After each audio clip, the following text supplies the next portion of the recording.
Yo, this is the Standout Podcast where everyone and anyone could be a standout. And today I got that boy from coming straight out the East. My boy Dizzy Taylor is in the motherfucking building along with his manager, videographer, SK Productions, correct? Yep. Yes, sir. So we tapped in all the way. Dizzy, it's great to have you here on the Standout Podcast for real. Somebody from the hometown coming here and fucking with us. I always love that. And I love to see it. But I think the biggest thing for me to ask you is, looking at your music career and everything like that, this started years ago and it's been years and years in the making. But True that. now it's really taken off in a long way. So tell me how it was, just starting off in the East and starting off with your rap career here. Well, to be honest, I've been making music for a grip. I've been making music since I was 11 years old. I'm 19, Wow. so that's about 8 years. Right. So when I was just starting out, I was making music in middle school. And to be honest, like, niggas was not really fucking with it. And to be fair, that shit was kind of ass. I ain't gonna hold you. It was kind of ass. So, like, niggas wasn't fucking with my shit for a while. It took me a while to get to where I'm at, like you said. Right. So I was writing. I was on and off with that shit. And, like, eventually, I'll say when I got pretty recent, like when I was about like 16, I finally started like getting good with that shit. Right.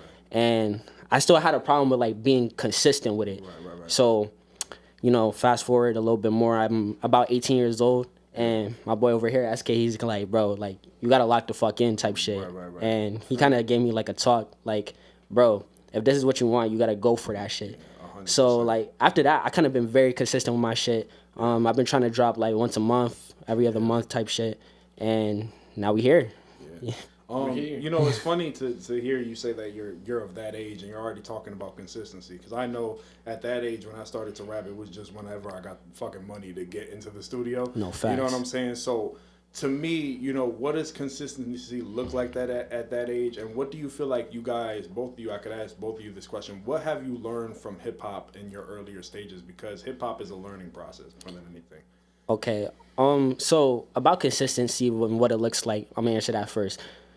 To be honest, people think that consistency means that you gotta drop music consistently, like, that it's all about just dropping music. That's not necessarily the case. To be honest, I would say when it comes to like music and, putting yourself out there, that promoting is the biggest thing before dropping the music. Most definitely. Yeah. You could drop 10 songs, but if you're not promoting yourself right, that shit is not going anywhere. Yeah. So Yeah. it took us a while to learn that, and we're still like in the learning phases of that. But consistency to us is more about getting my name out there, doing stuff like this, like the podcast and like interviews, freestyles, posting on Instagram. That's consistency to me. Yeah. Like, so we've been definitely, trending in that direction when it comes to that. Okay. And what was your second question? Definitely just both of you guys, you both can answer this question. What have you learned in this process being so young and just trying to make it? A lot of people are in their earlier 20s, later 20s, when they first start really kind of getting a grip on everything. You guys being so young to the game, what advantages do you guys think that has for you as in terms of your career? I mean, you want to answer? Yeah, I want to say that, like, being this young, you were able to, like, watch what everyone else did growing up and stuff. Right. We get to, like, see what's becoming more trendy, like, we get to ask other people that we know and stuff, like, how they were able to be successful in this field and stuff. Right. And, like, we talked to a lot of people and done a lot of research, and that just comes with, like you said, like, social media. Yeah. That's definitely, like, one of the biggest ways to go about things. Like, TikTok, Instagram, everything. Like, that's how you really promote, like, your music, your art, whatever you really want to do. And just, I guess, being that young and just looking up to people like that gives you a little more, like, intel on how to successfully and efficiently go about what you're going to do. Yeah, of course. And I think, back to, your music, I think in a lot of ways you've transitioned a lot throughout the years. You know what I'm saying? I've seen a lot of different transitions of Dizzy. At first it was kind of you learning how to rap, kind of boom bapish a little bit. Yeah. And now you've kind of jumped into the space of more faster beats, trap beats, understanding pockets, understanding that.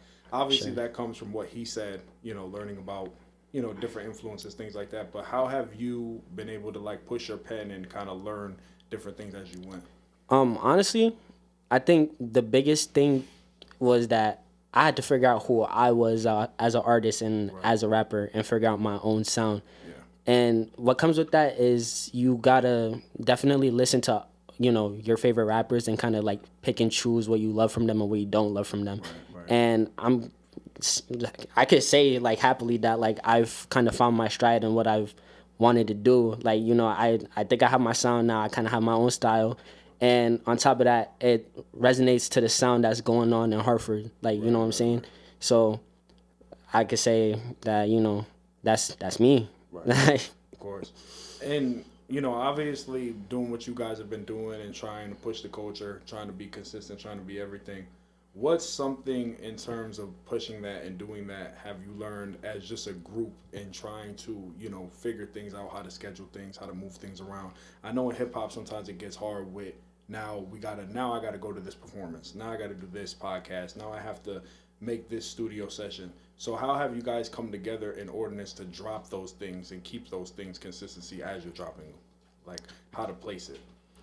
Well, to keep track of that, it's a lot of like me and him, like we're communicating like all the time, like 24/7. Yeah, if we usually see each other like every day, when he's here, because like he's in school right now, Right. And that's the biggest thing. So like I said, we try and communicate like every day. Whenever I find something, or whenever he finds something for me, like we call each other and we try and plan shit out, and that's kind of how we stay on top of shit. Yeah, definitely. For real, every tiny thing. It's always a phone call. It could be anywhere from 10 minutes to 2 hours. Like we'll sit there just talking about how we're gonna like forwardly progress in this stuff. What moves we're gonna do. What new goals we have. Like it's always consistency. Yeah. Yeah. And in terms of that too, I had heard Demon Time, the EP, recently. This was kind of like your coming out party. Unfortunately, it's pause on that. My boy Ozzy K literally just looked at me like, dog, what the fuck? But my bad. You know what I'm saying? But this was like your kind of like, introduction to all of us, as a whole. It got posted on 2 Time. There was a lot of different things.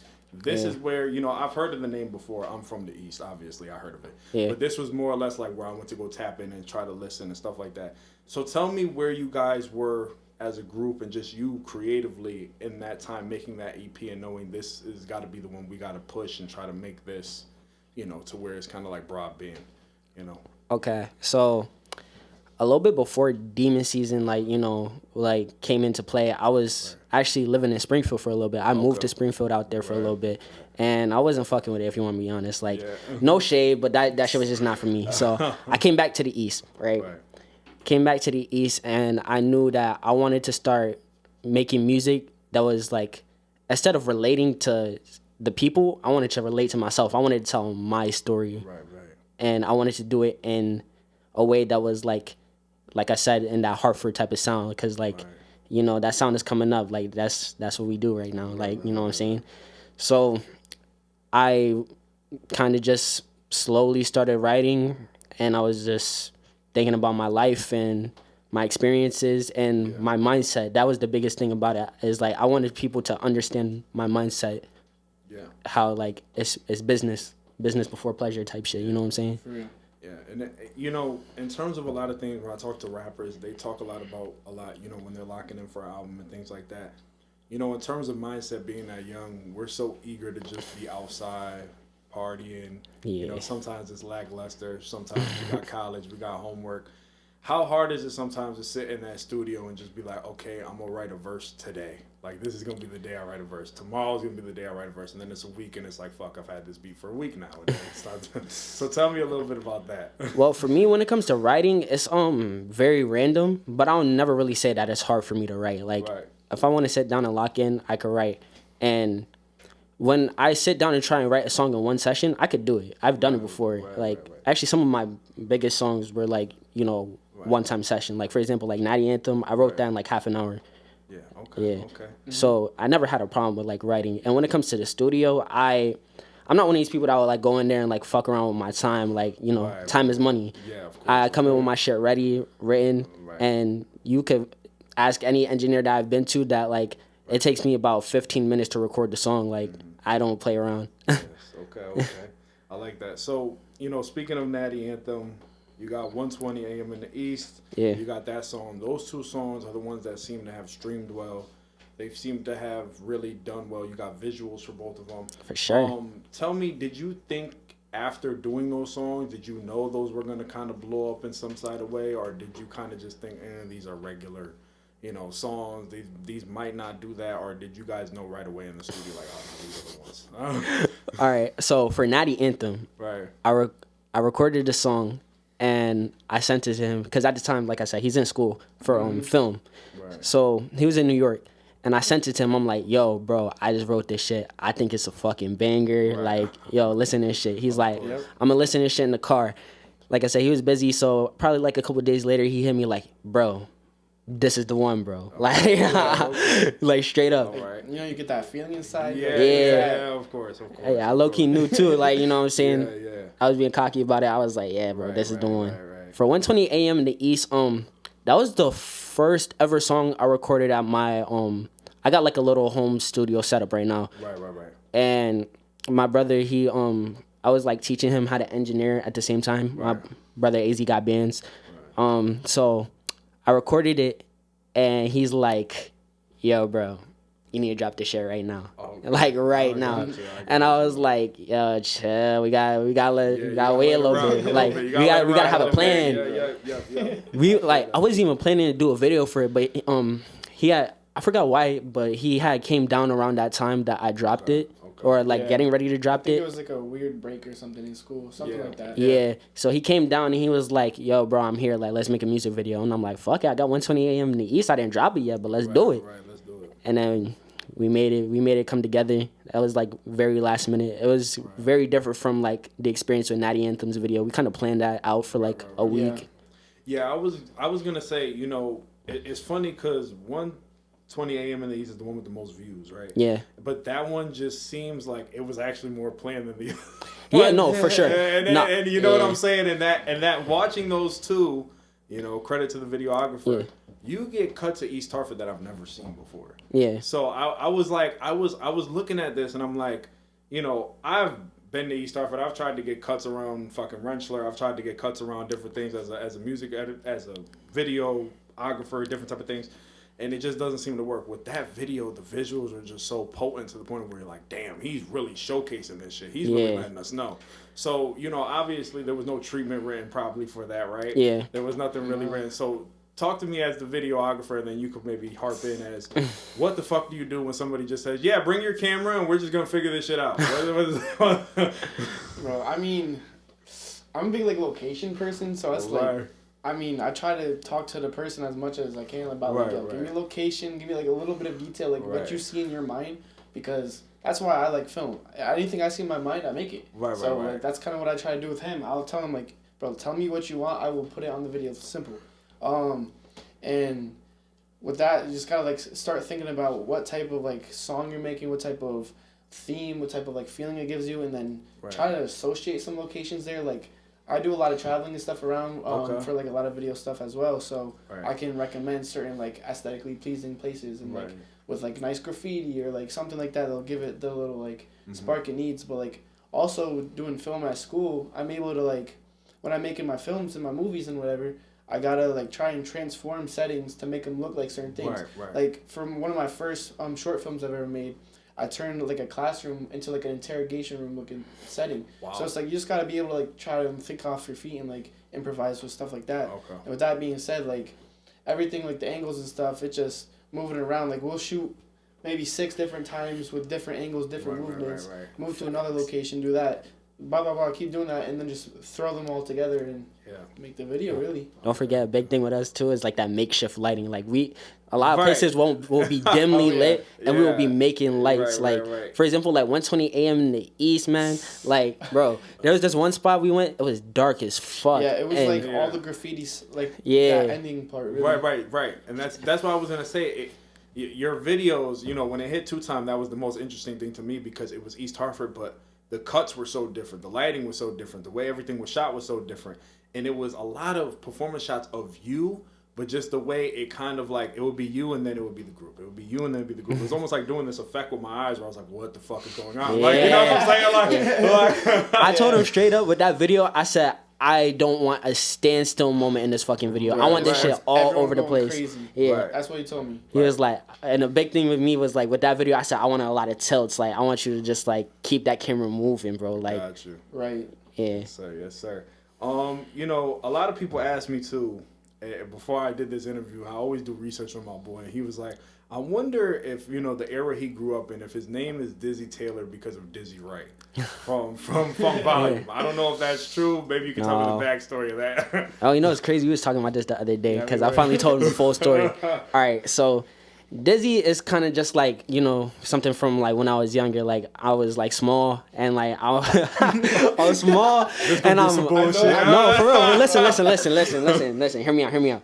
I'm small. I was pretty fast with it, you know. Right. I'm always running around, so you know that's where I got the Dizzy from. Taylor is a little different. It's like when I was younger, I wasn't really listening to like rap music because Okay. I'm Jamaican, full Jamaican. So okay. I come from a Jamaican household. Gotcha. I was listening to that cookout music, talking about Barris Hammond, Bob Marley, all that shit. Right. So when I finally got into rap, when I was like probably about 8 or 9 years old, like the first rapper that got me into like rap was Wiz Khalifa. So shit. Okay. like I took it from Taylor Gang. So Definitely. Taylor, Dizzy Taylor. Okay. Yeah. So obviously, you know, the next question you know is coming. Dizzy, I have looked a lot of their records. I don't hear none of that Jamaican flair or none of them girl records yet. When is that coming for us? My Jamaican flair. I feel like, well, like first of all, my accent is like it comes and goes. Especially right. like when I'm in the house, you'll hear it more. To be honest, like, Yeah. but the Jamaican flair that you talking about, like I would say is more like when I'm rapping fast. Like I'm able to rap fast in a pretty like clear way that you could kind of understand what I'm saying. Like not a lot of people be rapping fast, especially on this type of stuff that I be rapping on. Right. In terms of that as well, you know, obviously looking back at your career, looking back at all the music, you know, the first thing that was posted was almost like 2 years ago, right? Yeah. So when I look at you from 2 years ago, obviously till now, what's one thing that you've taken from that you could look back on and be like, that's one thing I improved upon from then till now? I'll say my flow a lot. Okay. Yeah, my flow. I've looked back at my older music and it was kind of like I'm trying to like catch the beat. You know what I'm saying? Yeah. Like I was low key racing the beat. Like now, like I'm able to just find my flow on it, and I'm able to just like kind of like literally just flow on it. I'm just like so comfortable on the beat now that's like almost like second nature. It's like a language to me. It's I'm fluent in it. Yeah. In terms of your flow, you've improved. You've done everything. Obviously, you got, you know, Demon Season. What's one thing that we could expect from an album from you? Like, what's one thing you want to do on an album that we haven't seen from Dizzy Taylor? I want to start like storytelling. Okay. Like I do talk about my life, but I want to tell like legitimate, like full on stories in my music. Like I want you to like. One of the rappers I listen to, which is like kind of crazy, is Dave. I don't know if you know him. Oh yeah, of course. Yes. He's very big on storytelling. He tells these like extravagant stories in his songs, and I definitely want to do something like that, where I tell like a full-on story about my life that like nobody really knows about. You know what I'm saying? Because I have a lot of stories to tell, but I just never really got around to saying it. You know what I'm saying? Right. I think that's important too. You know, and obviously listening to you, I do have to ask: is there a little bit of the backpacker that's in you? Do you listen to Nas? Do you listen to a lot of those guys? Because there is some bars in there that you throw around where I'm listening. I'm like, okay. He got it a little bit. More than a lot of kids in his generation, especially for his age. So do you go back and listen to them guys sometimes and try to, you know, sharpen your steel listening to them? Or nah, it's just more or less like you just do what you... Real shit. I listen to just about everything except country. Like, okay, first I off. got you. I listen to just about everything. Like, it's to the point where sometimes, like, if we're in a group setting, I can't really play my music because, like, if I put it on shuffle, so much different shit will hop on that I'll be like, yo, hold up, like, nah. That aux in the car? Oh, man. Okay, yeah. From every little setting, bro. I'm telling you. Yeah, like, but I listen to Nas, I listen to Wu-Tang, I listen to a lot of that old shit. I do, like you said, like, a lot of Nas, a lot of older Kanye, I ain't gonna lie. Okay. Jay-Z, mainly people on the East Coast, Biggie. All right. There's so much to name that I probably can't even do it right now. Because it just listening to you, I always think about it, and I want to get back to what you said about the Connecticut sound, because everybody says that we're flocking from Detroit, right? We're taking from Detroit. Yo, we're taking from Detroit. We're taking from Detroit. Hold up, I've been hearing a bunch of shit in general. Right. Yeah. And that's the thing I wanted to ask you. Obviously, you being able to rap on those beats. Yeah. You do a lot on those beats. You're talented at those beats. Do you try to not listen to the hoopla over here and just try to just take that out of your head? Like, yo, fuck what they're saying about these beats and fuck what they're saying about this, and just try to keep going with that? Or do you feel like pretty soon you're going to try to break away from that sound? To be honest, I don't think I'm going to try and break away from that sound. Like, I'm not going to listen to the noise, you know what I'm saying? Right, yeah. It's like, yeah, we rap on similar beats, but the flow is completely different. The vibe is completely different. What we talk about is completely different. The lingo is completely different. Right. Like, how we talk on the beat is completely different. And that's us. That's our sound now. Like, we kind of took that and made it our own. Like, Detroit got their sound. We fuck with it. Right. But CT got, we got our sound, and we fuck with that. You know what I'm saying? Right. And you can't really say that we jacking that because, for example, like Jersey Club, they started in Jersey, you know what I'm saying? But there are all these other rappers that are making Jersey Club type beats, and you not hating on them. So how the fuck you gonna hate on us? You know what I'm saying? Yeah, that's a double standard. And I think that's the biggest problem with CT in a nutshell is we, always try to go back and be like, yo, that we took this from this, we did that from that, we did this from this, but instead of just showing support, right? No, facts, showing love and showing and letting these people know that we care for them. In a lot of ways, I do hear your music. There's not a lot of features. Is there anybody in CT that you would like to feature on or try to get on a tape with you? Or right now you're just more focused on yourself and just trying to pave your path as much as possible? I mean, to be honest, I've been trying to work with Sosa. Okay. Not Sosa. Snosa, my fault. Snosa, okay. Yeah, Snosa. I reached out to her manager. To be honest, on my end, I'm just slacking with it. Right. It's gonna happen. Okay. It's not an if. It's just a when. Cool. That NCT. That's just about it. I do want to work with the niggas in Detroit, for sure. Okay. There was also I've been trying to work with RMC Mike. I ain't gonna lie. Yeah. I'm slacking on that too. But yeah. What was it? That's funny because you're from East Hartford. Yeah. Snosa had a lot of that beef that went on and stuff. I'm not trying to put you in no hot water, but what was it about Snosa? Because I think Snosa is one of the more unique artists that has come from here, and her sound is very unique. The beat she chooses is very unique. She's stylistic. I think that's why artists fuck with her. Wiz Khalifa's fucked with her. Yeah. I mean, Kalani's fucked with her. So just tell me why Snosa would be the one. Yo, she got her own vibe that I fuck with, and I definitely want to hear her on the type of shit that we rap on. I like to see artists push their limit, and I want to push my limit too. You know what I'm saying? See if I could go toe to toe on the same beat with her type shit. You know what I'm saying? Okay. So that was a big thing for me. Like I said, I just been slacking with that. I'm consistent in certain things, but other things not so much. You're just trying to, yeah.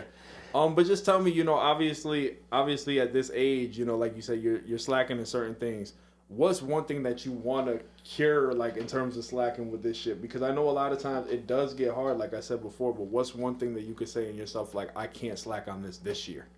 Well, it's not really with music. It's more with my clothing brand. So I got a clothing brand. Me and him got a clothing brand called Good Karma. Okay. That we've been trying to start up. So we're supposed to start it up before 2024, but things just didn't work out. But we planning on dropping stuff around summertime. Why Good Karma? Let me ask you guys that. It's named after my mom. My mom's name is Karma. You know what I'm saying? Okay.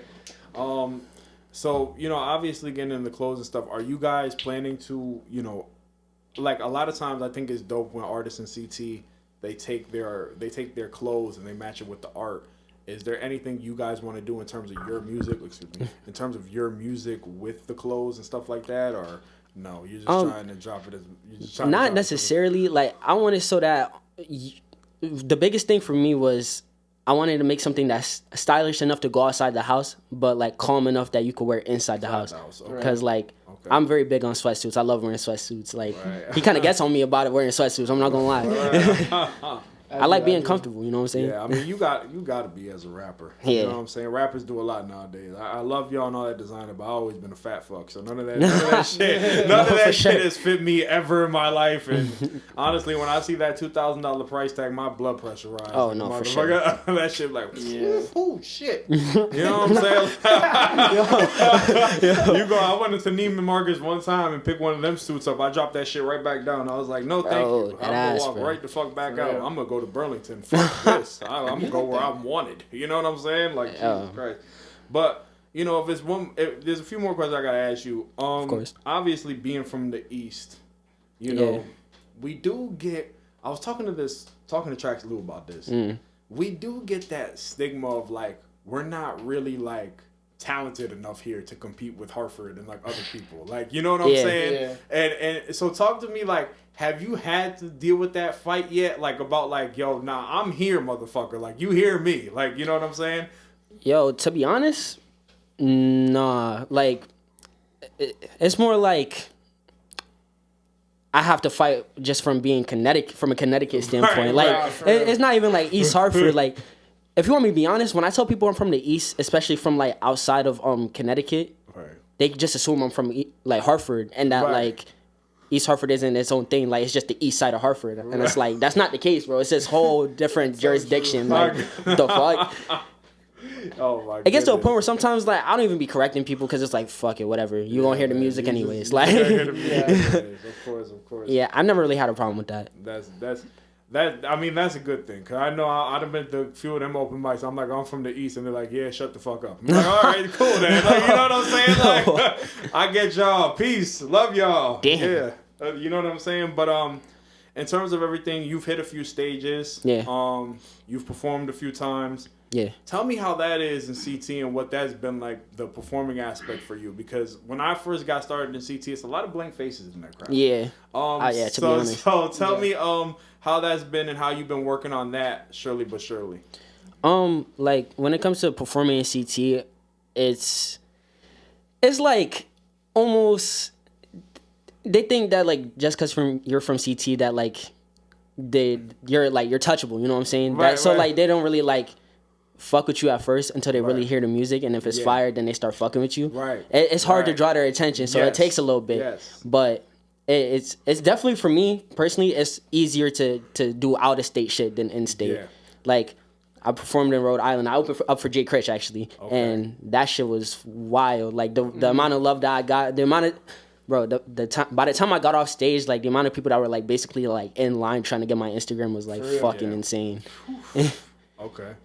And just, so tell me about that a little bit. Obviously taking your talent out of state and stuff like that. Have you thought about doing more of that? Have you thought about, maybe expanding the Good Karma brand, maybe expanding and leaving here? Because there's a lot of artists I'm talking to right now that are like, yo, we taking the trip to Atlanta, bro. We taking the trip to LA. Okay. I think it's time to leave this cut shit behind, Right. The first thing I'm going to address is that I ain't leaving Connecticut. I got you. I'm not leaving Connecticut. Maybe move out of the East, like when I'm popping for real, but I'm not moving out of Connecticut. Okay. In terms of taking trips, like to expand my music, we definitely working on that right now. We got a lot of shit in line. I'm gonna be like out in New York a lot. Starting next month, and in the summer, like I'm gonna be taking trips to Atlanta too. Like we were working on that. Okay. So it's everything's in motion right now. Just waiting for the movement. Yes, sir. Yes, sir. Definitely. One last question before I ask you the question I ask everybody.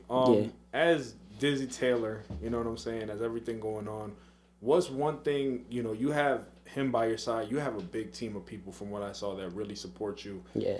The comments were overwhelming.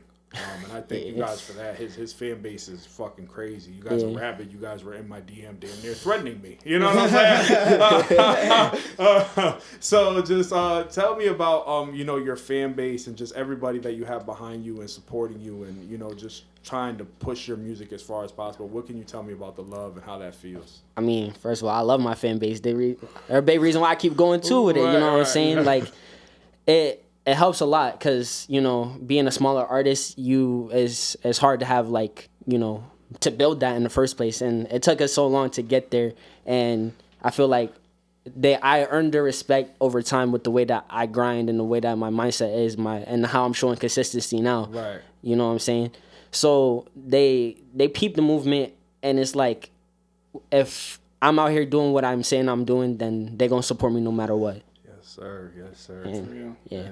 And as for you, SK, you know, I gotta ask you one more question. You know, obviously filming this dude, you know, what's the thing that you want to do with him that you never, you know, seen visually before? Like, what's one thing with the music visually that you're like, oh man, we gotta hit here and just shoot a music video here? What's one of those things you want to do? Damn. I haven't really thought about that, but I mean, like, I guess a lot of the stuff that we've talked about was like traveling. So like we definitely want to travel and get like capture different environments and like just really capture who he is as an artist. Right. Bring that to life. I mean, I also want to try more like different artistic type of ways to like go across these videos. Like, right. Like we already switched up what we did with the first two we did, like right. Natty Anthem and 1:20 a.m. in the East. Right. They all had their little like different things, but like I just want to try new things, see what works, what doesn't. Maybe make something a little more cinematic. Right. I know we talked about like workshop some things about like instead of being more random, just having a certain like story and theme go through with the video, and maybe that relates back to the music as well. Yes, definitely. And so for both of you, the last question I love to ask everybody, obviously, you're Dizzy Taylor, right? You're SK, right? But what's one thing away from those names and away from your personas that you guys want to work on personally in life? Like, what's one thing this year you could say, in my personal life, I need to work on this to make this persona better? I gotta, you know, make time for the people I love way more. I feel like with music and clothes and everything that I've been working on, that I kind of that people just been taking a back burner to my life, and you know, it sounds bad, and I do gotta work on it, and I'm working on it. I'm trying to do better, and we're gonna execute. Trust. Definitely. SK, you got anything for me? Yeah, I mean, this is basically my New Year's resolution. Right. I definitely like. There's a lot of things I want to do. Like, they all like relate kind of back to consistency with like just being a better student, just being more consistent, like in the gym, working on my health, growing my businesses and stuff. I do like a lot of video and photo stuff, just so like want to keep working on that. I might even want to put my own music out there and just like gain more confidence in myself and my abilities to do whatever. And like one thing that I find really important to like everybody, and I think everybody should try and practice this more, is like just work on your mental health, like physical health, and also just doing. Instead of saying you're gonna do something and saying. So you know, obviously, before I end this, I just love to leave it off with some love. Like, listen, Dizzy, you know, you're a young kid, man. You know what I'm saying? I'm 26. A lot of people don't know that. I've been around the way. You know what I'm saying? I've had label deals. I've had people fuck me in this industry. Pause. I know Jay's like, you know, behind there. I'm just saying whatever. You know what I'm saying? But you know, I've had people do me dirty. SK, I've had videographers. I know videographers that have got done dirty. All I can tell you both is just try to keep your head up. For you sure. know what I'm saying? Keep pushing the culture, man, because you guys are pushing the culture in a way that I've never seen before from the East. Like I told Trax, Lou, you know, seeing him last night on this stage, and I know watching I'll probably be able to see you on that stage. Seeing people from the East push this shit, to me, it almost damn near makes me emotional, because it's like, you know what I'm saying? You're from the same place as I am. You walk down the same fucking streets I did. You played at the same ball courts I did. You know what I'm saying? So don't try to lose your head. And, man, I thank y'all for coming on the Standout Podcast, man. And I definitely bumped that Natty Anthem. Almost crashed my car a couple times. So you know what I'm saying? Nah, good luck for having us, for real. No problem, man. Listen, this has been the Standout Podcast, where everyone and anyone could be a standout. I got my boy SK, got the boy Dizzy Taylor in the motherfucking building. Tell them where they can find you at. Yo, you can. I mean, on IG at gbg.dizzy, and I'm on all platforms at Dizzy Taylor. You know what it is. Follow me at sk_2ic on Instagram. I have my video and photo account linked at that, so just join that. Listen, man, this has been the Standout Podcast. You know where to find us at 805 Hartford Road, Manchester, Connecticut. Shout out to my boy OTKJ behind the camera. You already know what it is. Bow.